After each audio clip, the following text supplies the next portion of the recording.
ungapheli nje umdlalo akakwazi ukushaye igospel iza kanzima nami ngingajabula mangawina yona ushawu maskandi but ke nathi safuneka sishaye hip hop makuthi siyaluza la. There it is, DJ Tira. He is the captain of the team, of course. They are down by 2 goals at the moment.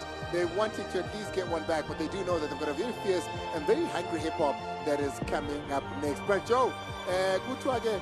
Obuyena bekuyithemba le hip hop uCasper engaqalanga ngomdlalo odlule. Kuthiwa lo uzoqala bathembekena futhi. Isifokela mama indoda kunzima.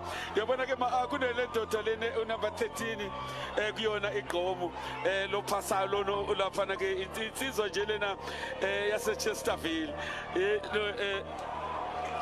lo ndoda yamadoda itikela sibone ke naso ke iscore 3-0 kuyasabeka amagoli ashaya umuntu oyedwa i-hat-trick eshaye uyena lapha uMzoxolo Rafani le ndoda ke uMzoxolo Rafani yake yabakhona lapha na ke yaphuma umsibili la kumncintiswano odlala khona kwa SABC kuthiwa I wanna sing gospel la insizwa ke yayitsa ke nani ingoma yayo ke edumile ingangalala ke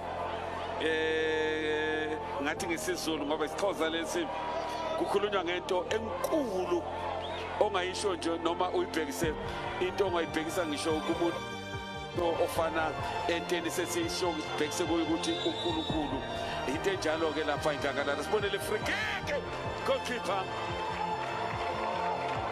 ngethepha iGqomu.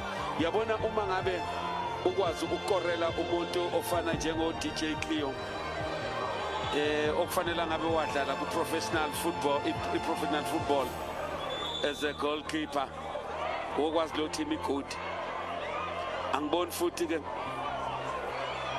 esibheke la na le bhola ukunala asibheke lapha na ke uMzoxolo lo goalkeeper lona ngempela waphuma isibili mfana wase Eastern Cape lo yasiboneke la elinye ukuthi liyafana ke lenze kanjani lesibonela lesibili futhi Mzoxolo uqeda abantu lo batho wayena kwi trial kwi Free State Stars lo